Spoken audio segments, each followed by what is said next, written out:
सेवेकरिता घेतलेला अभंग तुकोबारायांचा आहे। आणि महाराज या अभंगातून आपल्या जीवनातली प्राप्ती आणि त्यामुळं आपल्याला लाभलेली तृप्ती या दोन्हीचं स्पष्टीकरण करतात।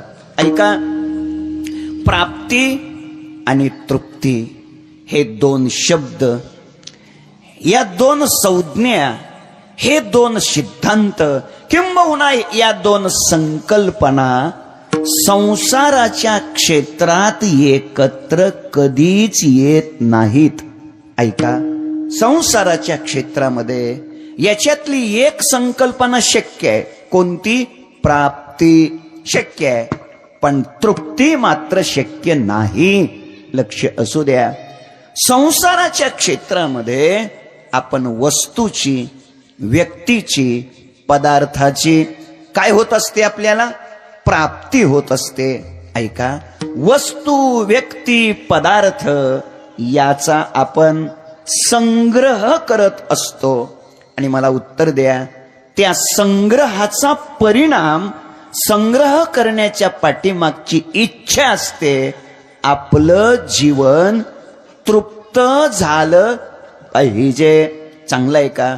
वस्तूच्या, व्यक्तीच्या, पदार्थाच्या, दुसऱ्या भाषेत सांगायचं ठरलं तर पद, पदार्थ, प्रतिष्ठा आणि पैसा याच्या प्राप्तीनं आपण आपलं जीवन तृप्त करण्याचा प्रयत्न करत असतो। पण लक्ष द्या कीर्तनाकडे, पद, पदार्थ, प्रतिष्ठा आणि पैसा याच्या प्राप्तीनं जीवन तृप्त होतं का उलट जीवनातली अतृप्तता अधिक वाढते? जीवनातली अतृप्तता अधिक काय होते? वाढते। चांगलं आहे का? जितके जितके पदार्थ गोळा करू, जितक्या जितक्या वस्तू गोळा करू, जितक्या जितक्या व्यक्ती गोळा करू, तितकी तितकी जीवनातली अशांतता, अतृप्तता अधिक काय होत जाते? वाढत जाते। हेतू काय आहे?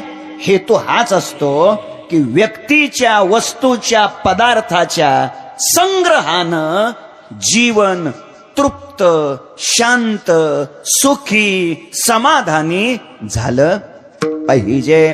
पण त्याचा परिणाम तृप्तीमध्ये न होता उलट जीवनातली अतृप्तता अधिक वाढते। तुकोबारायांची भाषा आहे, विषय सेविता कोण तृप्त झाला, इंधने निमाला, अग्नी होते, इंधने निमाला, विषय सेविता कोण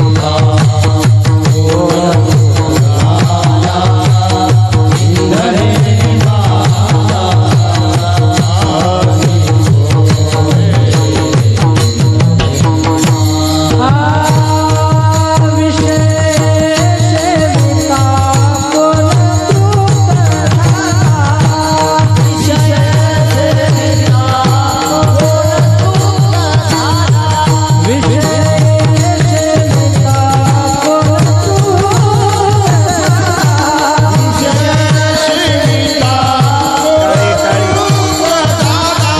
इंधने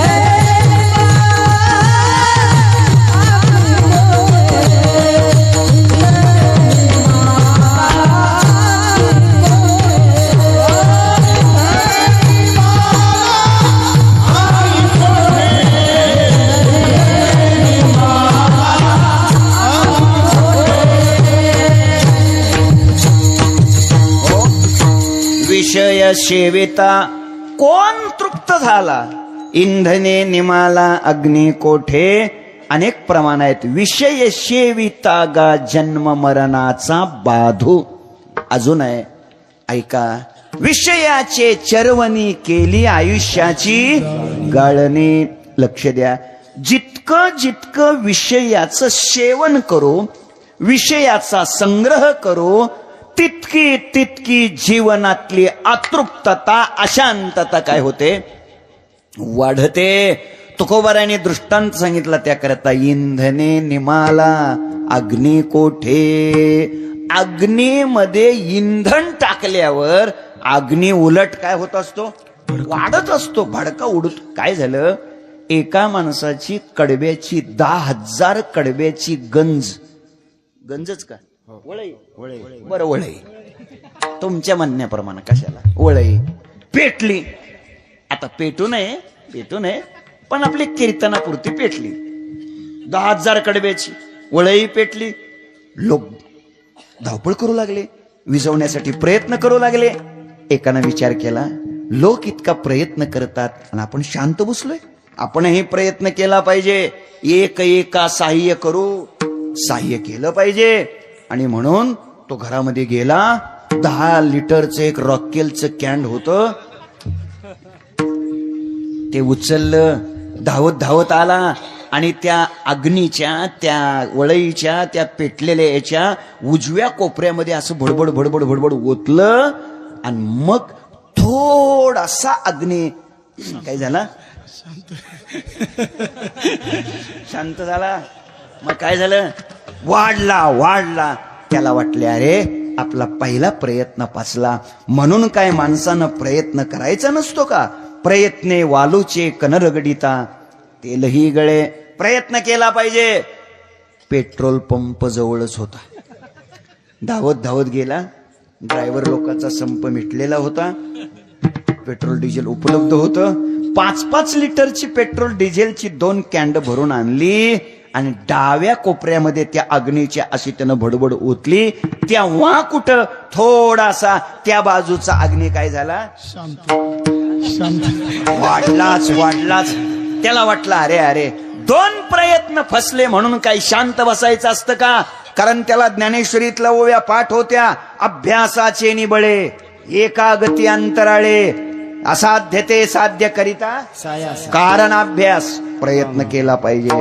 आणि म्हणून त्याने काय झालं, कापूस विकलेला नव्हता, भाव जरा कमी होता, कापूस तसाच घरामध्ये होता. कापसाचे मोठे भोदच म्हणतात की असे ते उचलले आणि त्या अग्नीमध्ये आणून टाकले. आणि मग कुठं त्या कापसाच्या त्या ओझ्यानं त्या अग्नीच्या ज्वाळा काय झाल्या, दबल्या गेल्या, थांबल्या गेल्या आणि असा धूर सुटला. काय झालं असेल, अहो अधिकच अग्नी पेटला. मला इतकं उत्तर द्या, ती व्यक्ती प्रयत्न करत कशासाठी होती. अग्नी शांत व्हावा, विझावा म्हणून प्रयत्न करत होती. पण त्या प्रयत्नाचं पर्यवसान आग अधिकच भडकण्यामध्येच झालं. मुद्द्याकडे लक्ष द्या. तुमच्या माझ्या अंतःकरणामध्ये वासनारूपी अग्नीनं पेट घेतलेला आहे. आणि त्या वासनारूपी अग्नीला शांत करण्यासाठी आम्ही कधी त्याच्यामध्ये शब्दाची आहुती देतो, कधी स्पर्शाची आहुती देतो, कधी रूपाची देतो, कधी रसाची देतो, तर कधी गंधाची देतो. शब्द स्पर्श रूप रस गंध या पंचविषयाची आहुती वासनारूपी अग्नीमध्ये कितीही टाकली तरी तो अग्नी काय होणार आहे, भडकणार आहे. ज्ञानोबारायाची भाषा स्पष्ट आहे. ज्ञानोबाराय सांगतात, भोगी काम वाढे इंदनी आगेसे हका कचढे. किंवा पंचदशिकार सुद्धा बोलतात, न जातु काम कामा नामुपभोगे न शाम्यती हविषा कृष्णवर्तमेव भूय येवाभिवर्धते.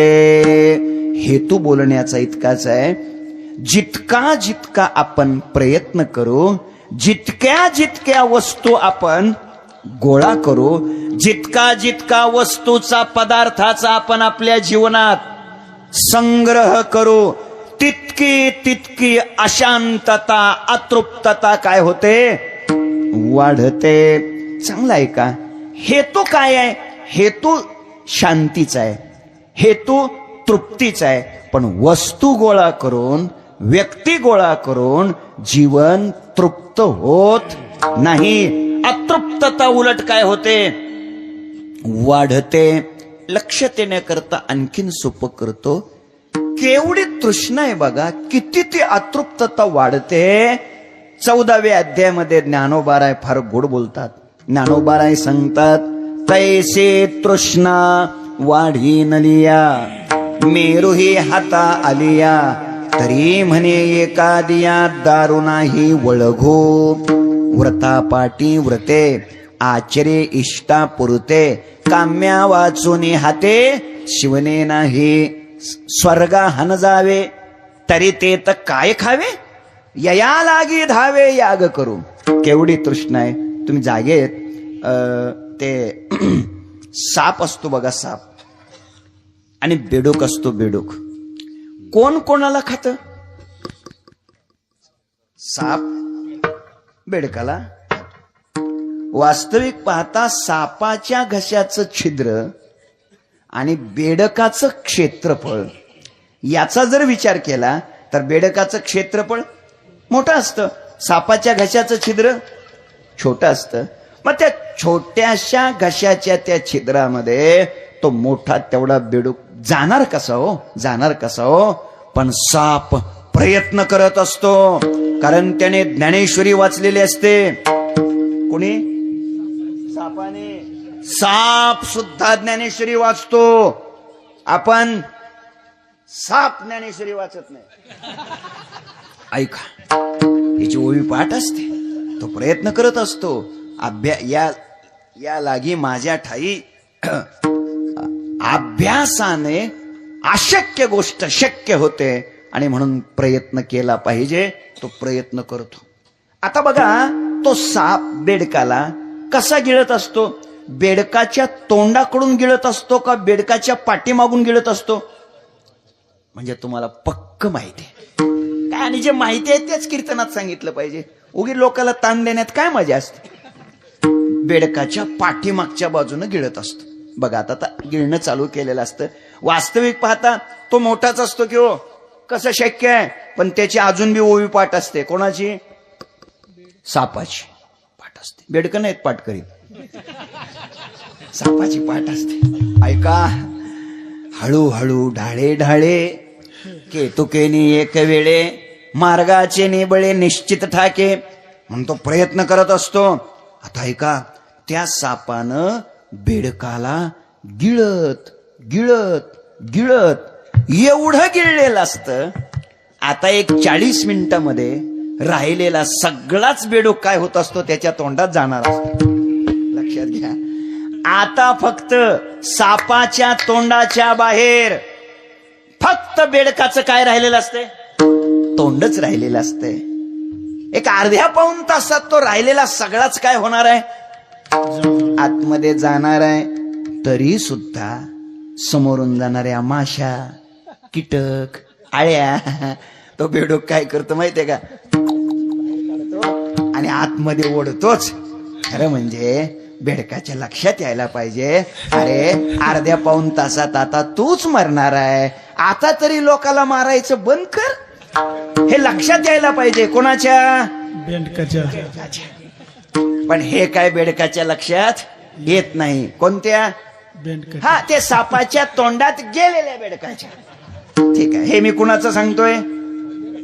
हा, बेडकाचं सांगतोय. आणि ते सांगण्यासाठी इथं आलोय. ठीक आहे, काय भाषा आहे. ज्ञानोबाराय बोलतात, दरदूर सापे गिळी जतो आहे उभा, की तो माशिया वेटाळी जिभा, तैशे प्राणिये कवनिये लोभा वाढविती तृष्णा. ज्ञानोबारायाची भाषा आहे. तृष्णा भयानक आहे. प्रयत्न आहे आपला तृष्णा संपली पाहिजे म्हणून. ऐका, प्रयत्न आहे, पण वस्तूच्या संग्रहानं तृष्णा थांबत नाही, आग थांबत नाही. उलट ती अधिकच काय होते? वाढते, अधिक वाढते. अगदी नेहमीच तुमच्या लक्षात येणारं मी उदाहरण तुमच्या पुढे देईन. ऐका, झोप झोप शांत निवांत गाढ झोप आली पाहिजे, बरोबर? याच्यासाठी काय प्रयत्न करतात माणसं बघा, किती प्रयत्न करतात. ऐका जरा, शांत गाढ निवांत झोप यावी. याकरिता माणसाचा प्रयत्न आहे. काय प्रयत्न आहे? त्याला असं वाटतं एक स्वतंत्र 3-3.5 कोटीचा दर्जेदार असा काय असावा? बंगला असावा. त्याला व्यवस्थित काय असलं पाहिजे? ते काय कंपाऊंड असलं पाहिजे. त्याला गेट असलं पाहिजे. गेटवर एक पाटी लावलेली असली पाहिजे. कुत्र्यापासून सावध राहा. कोणत्या? आतमधले नाही, कुत्रा आतमध्येच असतो ना, बाहेर मोकळा सोडलेला नसतो, आतच असतो. ऐका, शांत झोप यावी पुढची अपेक्षा असते त्याची काय? स्वतः करता एक स्वतंत्र खोली असावी. बरोबर ना? त्याला काय म्हणतात? हा बेडरूम. मराठीत त्याला बेडरूम म्हणतात. ठीक आहे. आता माझं काय चुकलं होतं बरं? पुढं माणसाची अपेक्षा आहे. काय अपेक्षा आहे? ती खोली संपूर्ण वातानुकूलित असावी. वातानुकूलित म्हणजे एसी. याला मराठीत एसी म्हणतात. ऐका, चिलट मुंगी डास सुद्धा आता आला नाही पाहिजे अशी अपेक्षा असते. गुडघे इतकी गादी असावी. डास चावू नये म्हणून ते काय म्हणतात त्याला? Good night. बर, ते असते. त्याच्यातून काही डास शिल्लक राहिले तर ते उदबत्ती लावलेली असते. काय म्हणतात? कॉईन. तेवढ्यातून काही डास शिल्लक राहिले, चावले, झोप मोड झाली तर काय करायचं? म्हणून हातामध्ये ती असते बघा, काय? बॅट. बरोबर. ऐका, हे झालं जागा असताना. पण आपण झोपल्यावर डास आपल्या जवळ येऊ नये म्हणून त्या गादीच्या अवतीभोवती ते बांधलेले असते बघा, मच्छरदाणी. पण पुढं ऐका, समजा मच्छरदाणीत एखादा डास आत राहिलाच तर काय करायचं? आणि आपण तर झोपलो तर? मग अजून एक व्यवस्था केलेली असते बघा, सगळ्या अंगाला तो असा मलम लावलेला असतो. काय म्हणतात त्याला? ओडोमास. अगदी बरोबर. आता ऐका, आणि ही सगळी तयारी आपण करतो. गादीवर अंग टाकतो, उशीर डोकं टेकवतो. मग या कुशीवरनं त्या कुशीवर, त्या कुशीवरनं या कुशीवर वाट बघतो. इकडून येते का इकडून येते, कुणीकडून येते? कोण? झोप हो. असा वाट बघतो, वाट तडपडतो. येत नाही, येत नाही, तळमळतो. भाषा माझी नाही, भाषा तुकोबारायची. खाटेवरी पडता व्यापी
पुराण ऐकता, निद्रे नागविले तत्वता, खाटेवरी पडता व्यापी चिंता तळमळ.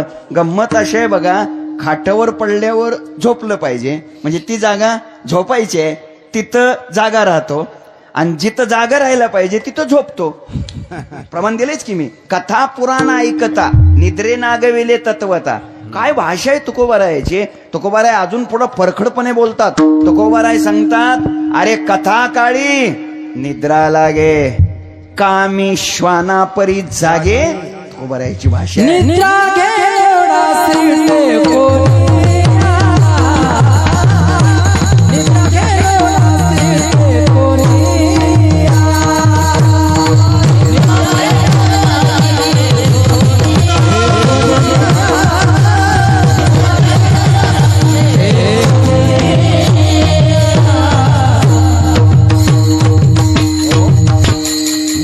माझा इथं आहे, खाटावर पडतो आणि मग शांतपणे काय व्हायला पाहिजे?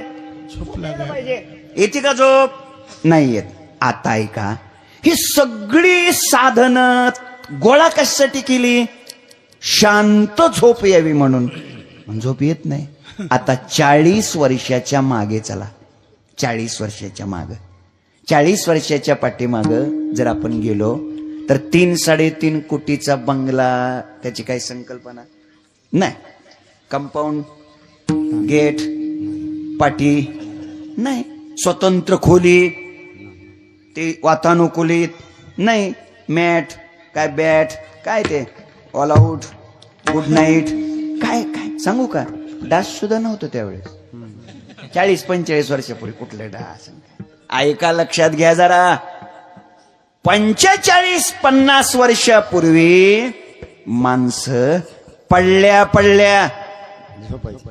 चुकलंय माझं, पडल्या झोपत नव्हते. मग अगोदर झोपी जायची, कधी पडलं कळत बी नव्हतं. हे लक्षात ठेवा. म्हणजे 40-45 वर्षाच्या मागे जर गेलो तर याच्यातली कुठलीही साधनं, वस्तू नव्हत्या. झोप शांत यायची. आता त्या झोपेसाठी आपण हे सगळं गबाळ गोळा केलं आणि झोपच पडून गेली. मी का आपल्या पुढे निवेदन करायला लागलोय? वस्तू गोळा करण्याच्या पाठीमाग, पदार्थ गोळा करण्याच्या पाठीमागचा हेतू काय आहे? जीवन तृप्त शांत झालं, आणि पण त्याचा परिणाम उलट जीवनातली अतृप्तता काय होते? वाढते, वाढत जाते, उलट वाढत जाते. वडील तुमचे बाबा, तुमचे वडील बाबा, बाबा नाही, आजोबा, पंजोबा नाही म्हणा की. आता काय विषय? एक सोपं विचारतो, साधं विचारतो. तुमच्या पंजोबाच्या काळात, तुमच्या पंजोबाच्या काळात, तुमच्या घरात तुमचे पंजोबा, अंदाजे बोला, तुमचे पंजोबा जेवढे सुखी, समाधानी, आनंदी जीवन जगले असतील, तितकं सुख, समाधान तुमच्या आजोबांना मिळालं का? पंजोबा इतकं नाही मिळालं, नाही मिळालं. तुमचे आजोबा जेवढे सुखी, समाधानी, आनंदी जगले, तितकं सुख, समाधान, आनंद तुमच्या वडिलाला मिळालं का? बोला की. नाही मिळालं. तुमचे वडील जेवढे सुखी, समाधानी, आनंदात जीवन जगले, तितकं सुख, समाधान, आनंद तुम्हाला आहे का? नाही ना. आता सांगा, तुमच्या पंजोबाच्या काळात तुमच्या घरात जेवढ्या वस्तू होत्या त्यापेक्षा आजोबाच्या काळात घरातल्या वस्तू वाढल्या का कमी झाल्या? आजोबाच्या काळामध्ये तुमच्या, म्हणजे आजोबाच्या काळात घरातल्या वस्तू काय झाल्या? वाढल्या. आणि सुख काय झालं? सुख कमी झालं. आजोबाच्या काळात तुमच्या घरात जेवढ्या वस्तू होत्या त्यापेक्षा वडिलाच्या काळात घरातल्या वस्तू वाढल्या का कमी झाल्या? वाढल्या. आणि सुख कमी. वडिलाच्या काळात तुमच्या घरात जेवढ्या वस्तू होत्या त्यापेक्षा तुमच्या कारकिर्दीत घरातल्या वस्तू कमी झाल्या का वाढल्या? वाढल्या. आणि सुख काय झालं? आणि मग कशाला वस्तू वाढवले? मग हे नमुन्याला उदाहरण घेतलंय मी यांचं. आता बाकीच्याने आपलं आपलं लावून घ्या. काय झालंय बघा, आम्ही जर घरी गेलो तर लोक आम्हाला हौसनं दाखवतात. हे बघा, ही एक खोली, ती एक खोली, हा एक मजला, तो एक मजला, पात्रीला पण घेतलंय, परभणीत पण 2 प्लॉट आहेत, बीडला पण चाललं. कमाल आहे. आणि सगळं झाल्यावर शेवट म्हणतो, बापाच्या काळात काही नव्हतं. लक्षात घ्या, बापाच्या काळात काही नव्हतं. म्हणजे आमची स्पर्धा आहे कशाची? वस्तू वाढवण्याची, वस्तू वाढवण्याची. आणि मग हे सगळं सांगतो, सगळं दाखवतो, आणि नंतर पुन्हा बघलेलं आम्हाला नेतो आणि म्हणतो, महाराज काय सांगावं तुम्हाला, एवढा असून लय बेकार चाललंय. आता ते काय काय त्याचं बेकार चाललंय, ते कशाला एवढं येणे, ते पुढं लावलंय यंत्र, कशाला सांगत बसू त्याच्यात. मी का सांगायला लागलो? बापाच्या काळात काहीच नव्हतं, पण जितकं सुख होतं तितकं तुझ्या काळात कुठेही सुख. आता वस्तू वाढल्या आणि सुख काय झालं? कमी झालं.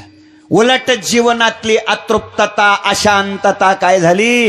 वाढली. दादानो, जीवन जर तृप्त हवं असेल, शांत हवं असं वाटत असेल, तृप्ती हवी असेल, तर त्याकरिता साधन वाढवून उपयोग नाही. तुम्ही जागेत, तुम्ही लक्ष देताय. जीवन शांत व्हावं, जीवन तृप्त व्हावं, जीवन आनंदी व्हावं असं जर वाटत असेल, ऐका, तर जीवनामध्ये साधन वाढवू नका. वाढवायचीच असेल तर जीवनात साधना वाढवा. विठ्ठल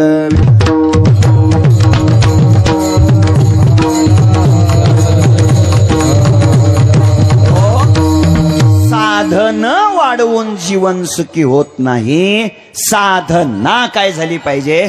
वाढली पाहिजे. साधना वाढली पाहिजे. समजा तुम्ही रोज 300 ओव्या ज्ञानेश्वरीच्या वाचून मगच पाणी पिता, बरोबर आहे की नाही? रोज 300 ओव्या, 200, रोज 200. तर आता उद्यापासून त्याच्यात काय झाली पाहिजे? वाढ झाली पाहिजे. समजा तुम्ही संध्याकाळी 111 वेळेला माळेचा जप करता, नंतरच झोपता, बरोबर आहे की नाही? 111 वेळेला. हा 108 म्हण्याची माळ 111 वेळेला ओढता. असं मला वाटलं 111 वेळा वाढतं. तर आता उद्या, आजपासून याच्यात काय झाली पाहिजे? वाढवायची ना. वाढवा, जरूर वाढवा, पण साधना वाढवा. साधना वाढल्यानं जीवन तृप्त होईल. साधन वाढवून जीवन तृप्त होत नाही. जीवनाच्या तृप्ती करता नामचिंतन, भक्ती, साधना वाढली पाहिजे. आणि त्या भक्तीचा, त्या साधनेचा परिणाम होतो. जीवनामध्ये परमात्मा भेटतो, भगवंताची प्राप्ती होते. आणि भगवंताची प्राप्ती झाल्यानंतरच जीवनाची तृप्ती होते. तुकोबाराय आपल्या जीवनात झालेली भगवत प्राप्ती आणि त्यामुळे आपल्याला लाभलेली तृप्ती अभंगाच्या सापडला हाती, सापडला हाती,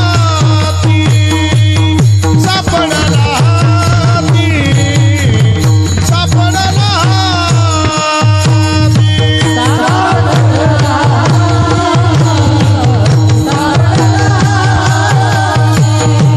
सापडला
सापडला हाती, तरी झाली हे निश्चिंती. अभंगाच्या पहिल्या चरणामध्ये जगद्गुरु संत श्रेष्ठ श्री तुकाराम महाराज आपल्या जीवनात झालेली प्राप्ती आणि त्यामुळं लाभलेली तृप्ती विशद करतात. सापडला हाती ही आहे प्राप्ती, तरी झाली हे निश्चिंती ही आहे तृप्ती. देवाची काय झाली? प्राप्ती झाली. सापडला देव तुका म्हणे गेला भेव. ऐका, परमात्मा सापडला. सापडला हाती. हाती हाती म्हणजे हत्ती नाही बरं का. हाती, हाती शब्दाचे 2 अर्थ आहेत. हाती शब्दाचा पहिला अर्थ आहे हाती म्हणजे हातात. सापडला, हरियाला, हाता मग कैची भयचिंता. ऐका, हाती शब्दाचा दुसरा अर्थ आहे, हाती म्हणजे अनुभूतीमध्ये. भगवान परमात्मा आमच्या अनुभूतीमध्ये आला, त्याचा परिणाम आमचं जीवन निश्चिंत झालं. ऐका, देव हातात सापडतो का? कसं जर पाहिलं तर शक्यच नाही. कसा परमात्मा हातात सापडणार आहे हो? मनाचं नख सुद्धा तिथं पोचत नाही, बुद्धीची दृष्टी सुद्धा तिथं पोचत नाही. तो परमात्मा हातात सापडेल कसा? जेत मनाची नखी न लगे, बुद्धीची दृष्टी न रिगे, इंद्रिया किरजोगे काही होईल. आणि जे प्रणवा पैलीकडे, वैखरीशी जे कानडे, काही शियाही सांगडे. नव्हेची जे वस्तू ते अक्षर अव्यक्त, निर्देश देश रहित, सोहंभावे उपासित. ज्ञाने जे, ऐका, त्या शुद्ध परमात्म तत्वापर्यंत मनाचा प्रवेश नाही, बुद्धीचा प्रवेश नाही. काय भाषा आहे ज्ञानोबारायाची. ज्ञानोबाराय सांगतात, ठावो न पवता जयाचा, मनेशी मुरडली वाचा. तो देव होय शब्दाचा चमत्कारू. अजून ओवी देतो, ज्ञानोबाराय सांगतात, त्या शुद्ध परमात्मा तत्वापर्यंत हा तर्काची दिठी, गोचर नो हे किरीटी. ध्यान याची भेटी, उत्कंठावा हे. हा सदा दुर्लभू मना, आपुन हे साधना. त्या शुद्ध परमात्मा तत्वापर्यंत शब्दाचा प्रवेश नाही. शब्देविन संवादो, दुजेविन अनुवादो. हे तव कैसेनी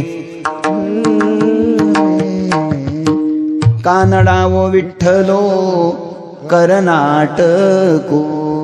अर्थात त्या परमात्परेही परते, बोलणे खुंटले, वैखरी कैसेने.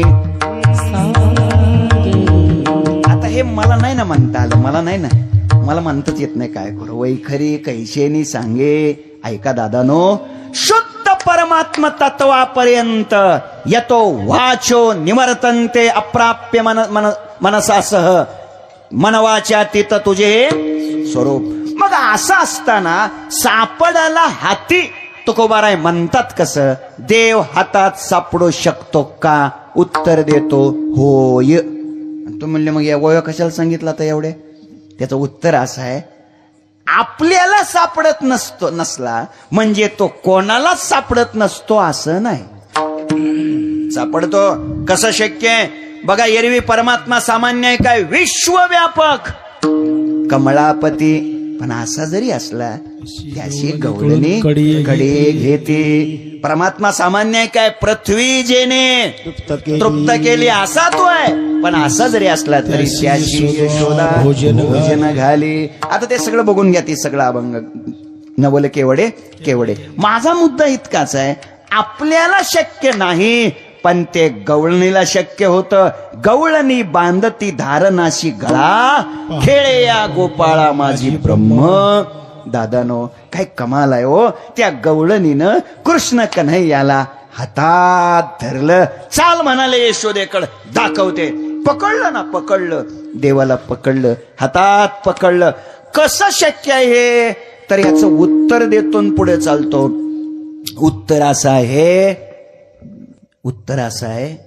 जी गोष्ट ज्ञानाने शक्य होत नाही, तुम्ही जागे आहेत, ती गोष्ट भक्ती प्रेमाने शक्य झाल्याशिवाय राहत नाही. फार चांगलं वाक्य आहे, जरा वाक्य ऐका. ब्रह्मज्ञान आणि भक्ती प्रेम या दोन्हीतलं थोडं अंतर आपल्या पुढे देतो. ब्रह्मज्ञानानं काय होतं? ब्रह्मज्ञानाने बद्ध जीव मुक्त होतो. ब्रह्मज्ञानाने बद्ध जीव मुक्त होतो. आणि पुढे का? भक्ती प्रेमाने मुक्त परमात्मा बद्ध होतो. ही ताकद आहे. निर्गुण निराकार असलेला परमात्मा सगुण साकार होतो. तुकोबारायाचं चरण सांगतो, प्रेमे चक्रपाणी वश होय गिरीधर लाल तो भावका भुका राग कला नाही जानत तुका. थोडक्यात शुद्ध प्रेमाचा परिणाम परमात्मा हातात सापडला जातो. म्हणून तुकोबाराय सांगता सापडला हाती. आता पुन्हा प्रश्न आहे, काय सापडतं? असलेलं सापडतं का नसलेलं सापडतं? तुम्ही जागेत असलेलं असलेलं सापडतं का नसलेलं? बोला ना. नसलेलं. असलेलं नाही जमलं तर नसलेलं म्हणायचं. त्याला काय होतं, इकडं नाही जमलं तिकडं शिरायचं. ठाकरे गटात नाही जमलं की शिंदे गटात चालायचं. ऐका, वाढवत नाही, उत्तर देतो. सापडण्यासाठी वस्तू असते का नसते? असते. असलेलं सापडतं का नसलेलं? असलेलं. मग जर असलेलं सापडतं तर सापडतं म्हणायची गरज काय? आहेच की. मग सापडायचा प्रश्न कुठं येतो? उत्तर देतो. सापडण्याची प्रक्रिया कधी होत असते? त्याचं उत्तर आहे, असलेलीच वस्तू माहीत नसली आणि ती माहीत झाली की माणसाच्या मुखातून शब्द येतो, सापडलं बरं का. म्हणून सांगतो, वस्तू प्राप्त असावी का वस्तू माहीत असावी? तुम्ही जागेत आता बोला. वस्तू प्राप्त असावी का वस्तू माहीत असावी? माहीत असावी. प्राप्त नसली तरी चालतंय. अमृताची सगळी माहिती आहे आपल्याला. काय उपयोग आहे अमृताची माहिती असून? सांगा आता, माहिती महत्वाची आहे का प्राप्ती महत्वाची आहे? आता बदललेलं की प्राप्ती महत्वाची आहे. प्राप्ती असून काय करायचंय? माहिती जर नसेल, हे बघा, प्राप्ती आहे, प्राप्ती आहे. ते बेडूक असतो, बेडूक कुठं? बोला ना. चिखलामध्ये. कमळ कुठं असतं? चिखलामध्ये. बेडकाच्या जवळ कमलकंद परागकण असतात का नाही? असतात. म्हणजे परागकणाची, कमलकंदाची प्राप्ती बेडकाला असते का नसते? आता बोला. प्राप्ती प्राप्ती म्हणतोय मी. असते ना? असते. मग सांगा, एक बेडूक एका दिवसात 1.5 छटाक परागकण सेवन करतो का 2.25 छटाक? अंदाजे बोला. चुकलं तर चुकू द्या. किती? काहीच नाही. सेवनच करीत नाही. उत्तर आहे, त्याला प्राप्ती नाही का? आहे, पण त्याला माहिती नाही. म्हणून तो काय सेवन करतो? चिखल. चिखल खातो. कोण? बेडूक. कोणता? चिखलातला. चिखलातला. ठीक आहे, ठीक आहे. आई बेडकाने चिखल खावा, येरा ठावा सागर. प्राप्ती आहे पण माहिती नाही. काय उपयोग झाला? पुढे चला. गोचिड माहिती आहे तुम्हाला? गोचिड माहिती आहे? गाईच्या शिंगाला असतो का शेपटीला असतो? तोचे. कुठं असतं? काशेला. आणि दूध कुठं असतं? दूध काशेमध्येच असतं. म्हणजे गोचिडाला दुधाची प्राप्ती नाही का? आहे. मग एक गोचिड एका दिवसात 6 मिली दूध पितो का 13 मिली दूध पितो? अंदाजे बोला. काहीच नाही. का बरं? का बरं? त्याचं कारण आहे, त्याला दुधाची प्राप्ती आहे, माहिती नाही. उपयोग काय? मग काय पितो तो? काय पितो तो? रक्त पितो. कोण? गोचिड. एकच गोचिड असं दुसऱ्याचं रक्त पितो का सगळीच गोचिड असं दुसऱ्याचं रक्त पिता तो? बोलत जा. सगळीच ना? सगळी तशीच आहेत ना? मग सगळी तशीच आहेत म्हणतो. ठीक आहे, चांगली गोष्ट. ऐका. एक भिकारी आहे, दरिद्री आहे, भूक लागलेली आहे, हातात ताट घेतलंय, भीक मागतोय.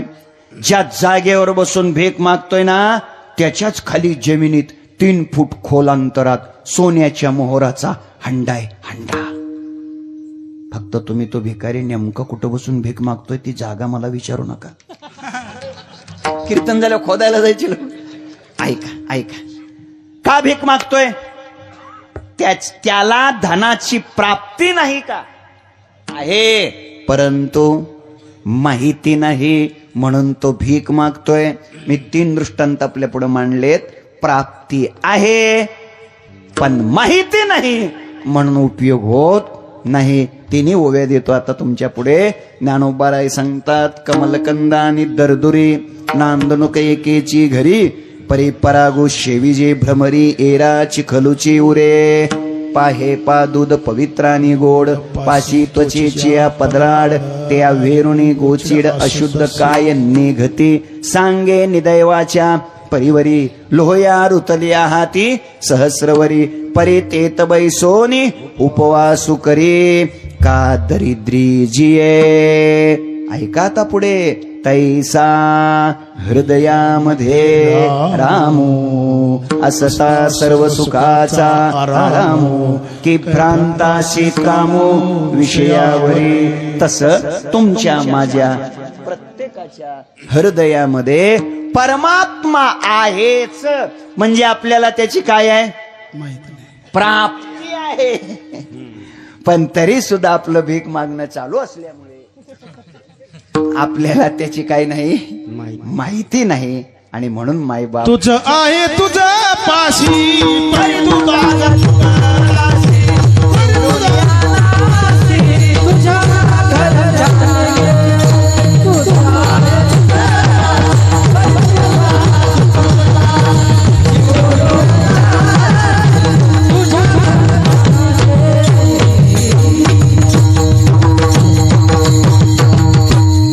देवाधर्माचं काही देणं घेणं नसणाऱ्या माणसाचं सुद्धा हे प्रमाण पाठ आहे.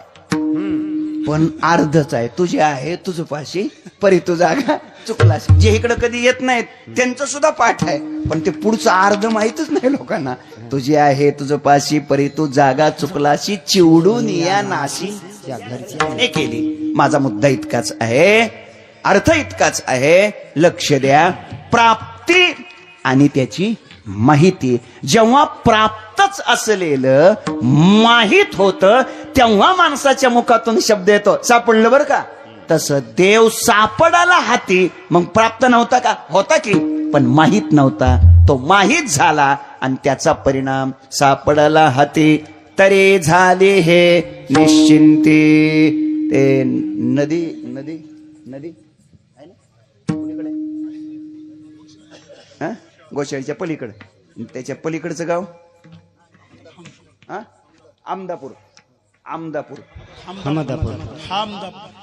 आमदा हमदा हमदापूर. मला वाटतं काहीतरी 50-60 40-45 वर्ष झाली असतील, 40 वर्ष झाली असतील. 40-45 वर्षापूर्वीची गोष्ट आहे. ते हमदापूरचे लोक इकडे कीर्तनाला यायचे.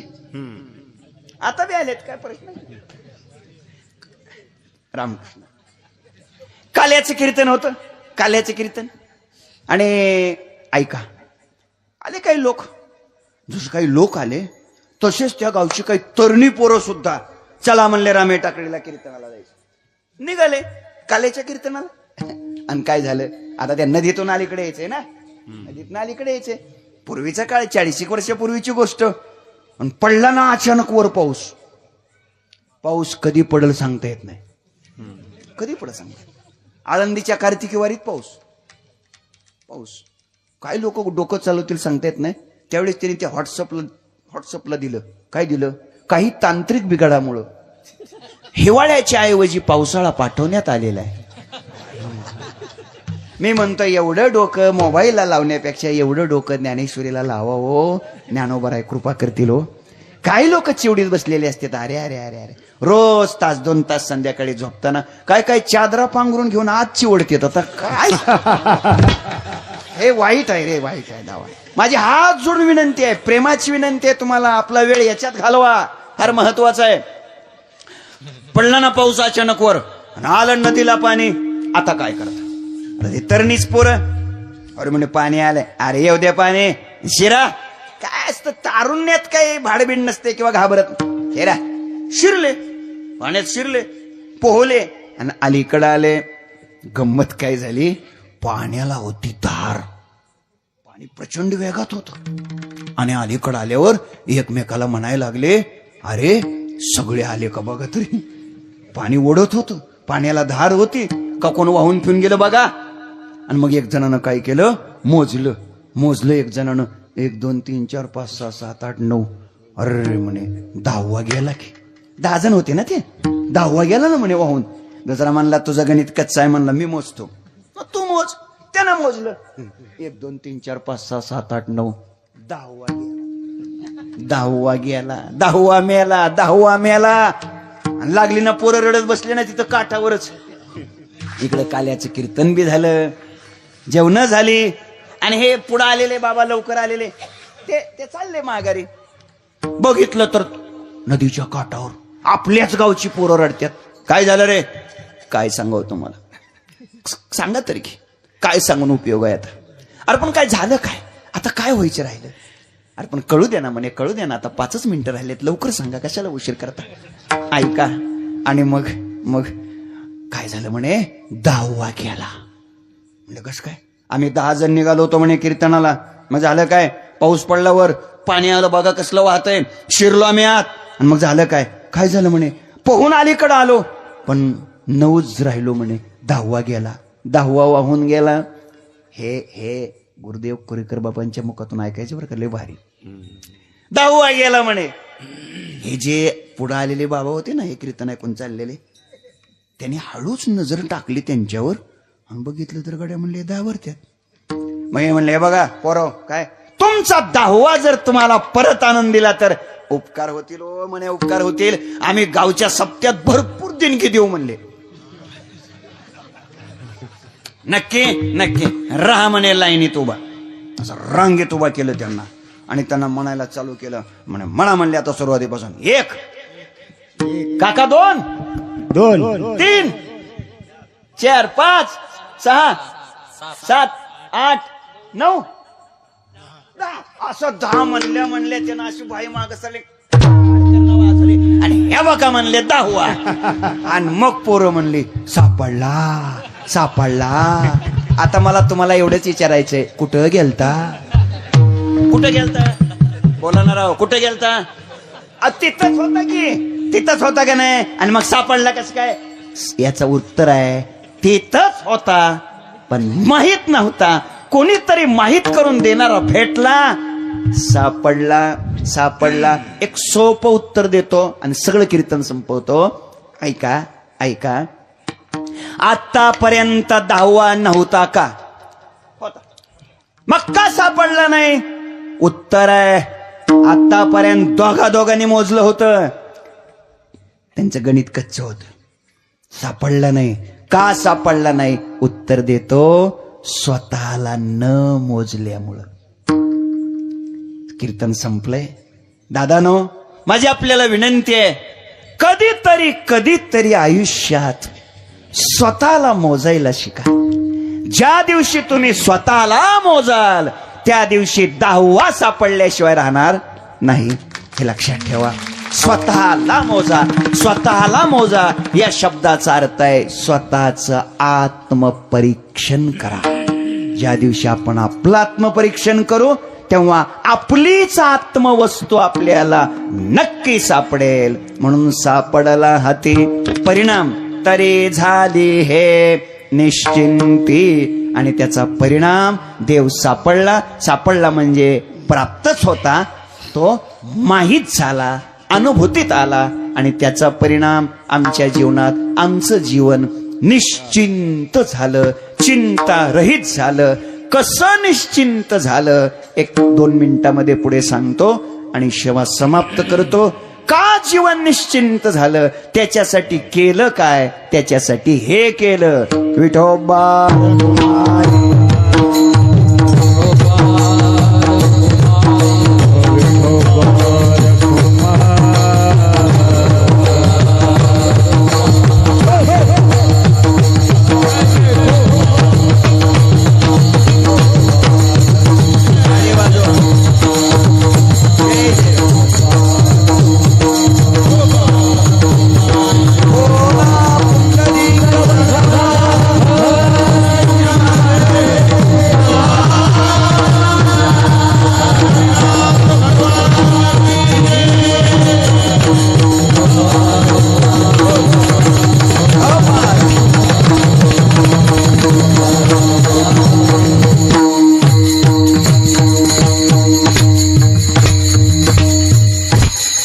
सापडला हाती, तरी झाले हे निश्चिंती. का सापडला? देव सापडला, परिणाम जीवन निश्चिंत झालं. कसं निश्चिंत झालं? 4-2 प्रमाण सांगतो, ऐका. पहिली गोष्ट, देव अनुभूतीत आला, देव हृदय मंदिरात आला आणि त्याचा परिणाम जीवन निश्चिंत झालं, म्हणजे चिंता रहित झालं. का चिंता रहित झालं? प्रमाण ऐका, प्रमाण सांगतो. परमात्मा गोकुळात आला बघा, आणि गोकुळात 3ही प्रकारची चिंता संपली. चिंतेचे 3 प्रकार, भौतिक, आध्यात्मिक आणि आदिदैविक. भौतिक चिंता संपली, चिंता ते पळाली गोकुळाबाहेरी. प्रवेश. दैवी चिंता कोणती? दैवी चिंता कोणती होती? तर तीही संपली. दैवी चिंता हे, भौतिक चिंता संपली, दैवी चिंता तीही संपली. घरोघरी झाला लक्ष्मीचा वास, दैन्य दारिद्र्यास त्रास आला. ही भौतिक चिंता संपली. चिंता ते पळाली गोकुळाबाहेरी, ही दैवी चिंता संपली. आणि लोका गोकुळीच्या झाले ब्रह्मज्ञान, केली या वाचून जपतपे, ही आध्यात्मिक चिंता संपली. थोडक्यात सांगू का? अज्ञान असणं ही आध्यात्मिक चिंता, चिंता असणं ही दैवी चिंता, आणि भौतिक संपत्तीची चिंता ही आहे भौतिक चिंता. परमात्म्याच्या आगमनानं या 3ही प्रकारच्या चिंता संपल्या. अजून चिंता करिता हरली नारायणे, अंग संग मिनता दोघे जणे. कितीतरी प्रमाण आहेत. आईशी चिंता करी सदा सर्व काळ. कोणती चिंता असते? देवाची मला भेट कधी होईल? सगळं नाट बघा माग. मला देवाची भेट कधी होईल? आणि परिणाम काय झाला? देवाची भेट झाली आणि त्यामुळे ती चिंता संपली. कोणती चिंता होती? तुका म्हणे चिंता वाटे कोण भेटे सांगे सा, कोणे गावी आहे सांगा हा विठ्ठल, जरी असेल तुम्हा ठावा कोणा. ही चिंता होती. परिणाम काय झाला? देव भेटला आणि चिंता संपली. पुष्कळशी प्रमाण आहेत. चिंता संपली, परमात्म्याचं दर्शन झालं आणि जीवनात चिंता संपली. आता चिंता कसलीही राहिलेली नाही. तेषामहं समुद्धरता मृत्यू संसार सागरात, भवामी न चिरात पार्थ मय्यावेशित चितसा. त्याच्या खालच्या सगळ्या ओव्या बघा, वेळ नसल्यामुळे देत नाही. सगळ्या ओव्या बघा. किंबहुना धनुर्धरा, जो मातेची आई उदळा, तो मातेचा सोयरा की तुला पा, ती विमितया जैशी असती तैश्या, कळीकाळ नोकोनिया घेतला पटा, एरवी तरी माझी या भक्ता, आणि संसाराची चिंता काय समर्थाची कांता. कोरांना मागे या ओवीचा अर्थ काय? माझ्या भक्ताला संसाराची चिंता नसते, आणि आपली तर गेली नाही अजून. म्हणून याचा अजून एक अर्थ आहे, माझ्या भक्ताला संसाराची चिंता नसते. हा जसा या ओवीचा अर्थ आहे तसा अजून एक अर्थ आहे, ज्याला संसाराची चिंता असते ते माझे भक्त नसतात. आता चिंता नाही. ते विमितया जैशी असती तैश्या, कळीकाळ नकोनिया. ऐका, तैसे ते माझे कलत्र हे जाणी जे, काही स्नेही न लजे तयाचे निमी, जन्म मृत्यूचे निमाजे कवनाशी धाकून उपजे, ते तर जरी की माझे भीती हन, या लागी पांडवा मूर्तीचा मेळावा, करुणी त्यांची या गावा, धावतो आलो नावाची या सहस्रवरी नावा, या उधारी सजून या संसारी तारू झालो, सडे जे देखिले ते ध्यान काशे लाविले, परिग्रही घातले तरियावरी, प्रेमाची पेटी बांधून एकाची पोटी, मगानिले तटी साईजाची या, परिभक्ताची नावे चतुष्पदादी आगवे, वैकुंठीचे रानिवे योग्य केले. आता पुढे ऐका, मनोनी माझी या भक्ता, नाही एकही चिंता, तया ते समुद्धरता आती मी सदा, तरी झाली हे निश्चिंती. आता चिंता राहिली नाही. सोपं सांगू, तुझी चिंता त्याशी सर्व आहे, यामुळं आता चिंता राहिली नाही. महाराज, तुम्ही म्हणाल देवाची प्राप्ती झाल्यानंतर चिंता राहत नाही, जीवन निश्चिंत होतं. याचं व्याख्यान झालं, याची प्रमाण झाली, ओव्या झाल्या. एखादं उदाहरण सांगा मला. उदाहरण 1-1.5 मिनिटात सांगतो आणि थांबतो. उदाहरण ऐका. काय झालं? भारतीय महायुद्ध सुरू होतं. 10 दिवसाचं युद्ध संपलं होतं बरं का. 10 दिवसाच्या युद्धामध्ये पांडवाच्या पक्षाचा एकही योद्धा मेला नाही. कौरवाच्या पक्षाचे मोठे मोठे योद्धे 3-3 लाखानं पडले. जाऊ दे, 10व्या दिवशी रात्री 7:45 वाजता दुर्योधन भीष्माचार्य यांच्या शिबिकेत पोहोचला आणि भीष्माचार्यांना विचारलं काय चाललंय. म्हणे काय म्हणजे युद्ध चाललंय. कोणाबरोबर. कोणाबरोबर म्हणजे पांडवाबरोबर. मग जर पांडवाबरोबर युद्ध चाललं असेल तर तुम्ही कोणाच्या बाजूने काम करता. कोणाच्या बाजूने म्हणजे जर तुम्ही आमच्या बाजूने काम करत असाल तर 10 दिवसाच्या युद्धामध्ये पांडवाच्या पक्षातला एकही योद्धा कस काय धारा तीर्थी पडला नाही. आमचेच मोठे मोठे उमेदवार पडले. कसं शक्य आहे. हे काय चाललंय काय नक्की. भीष्माचार्य खवळले आणि भीष्माचार्यांनी 7:46 प्रतिज्ञा केली. काय प्रतिज्ञा केली. उद्या ही पृथ्वी निष्पांडवी करीन. बाबा बरोबर आहे का. 46 झालेत ना. लोकांचं कुणाचं कुणीकडे लक्ष सांगतात. कारण मी जर 7:45 म्हणलो असतो तर 7:45 दुर्योधन भीष्माचार्यांना भेटायला गेला होता आणि 7:45 प्रतिज्ञा केली तर मधला टाइम कुठं घालवायचा. म्हणून मी काळजीपूर्वक 7:46 म्हणलो. त्यांनी बरोबर घड्याळात बघितलं. ऐका भीष्माचार्यांनी प्रतिज्ञा केली उद्या ही पृथ्वी निष्पांडवी करीन. काय महाराज ही बातमी कर्णोपकर्णी पांडवाच्या गोठात पसरली. ही बातमी सगळीकडे काय म्हणायचे त्याला सगळीकडे काय झाली.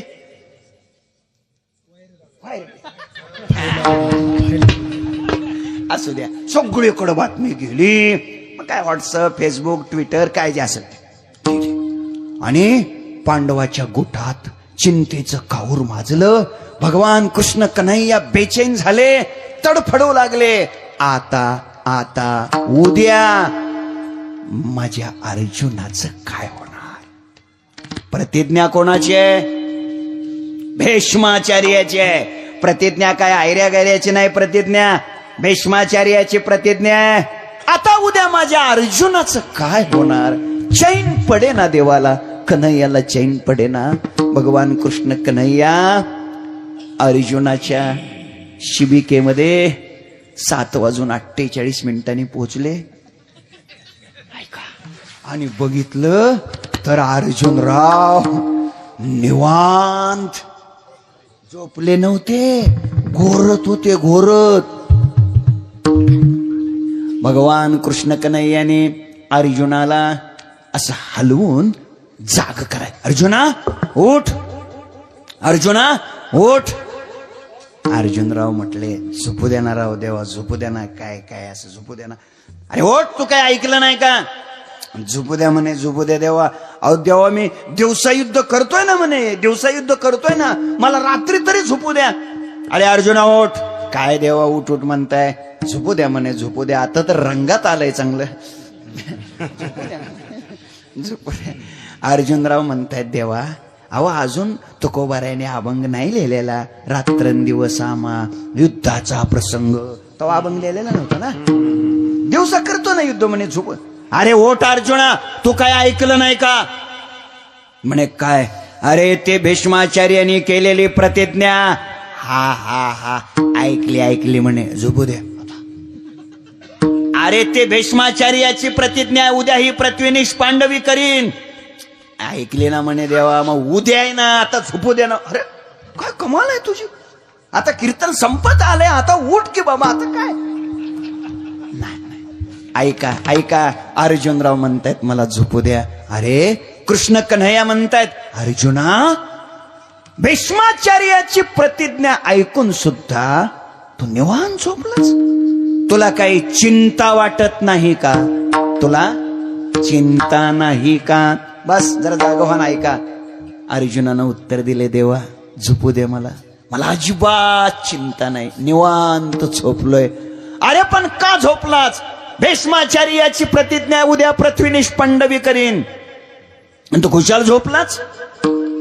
अर्जुनानं उत्तर दिले देवा मी निवांत झोपलोय. मला छान झोप लागली. तुला काय चिंता. म्हणे मला अजिबात चिंता नाही. का चिंता नाही. अर्जुनानं उत्तर दिले देवा मला अजिबात चिंता नाही. त्याचं कारण आहे माझी चिंता करणारा जागा आहे. याचं नाव आहे तरी झाली हे निश्चिंती ज्ञानेश्वर माऊली.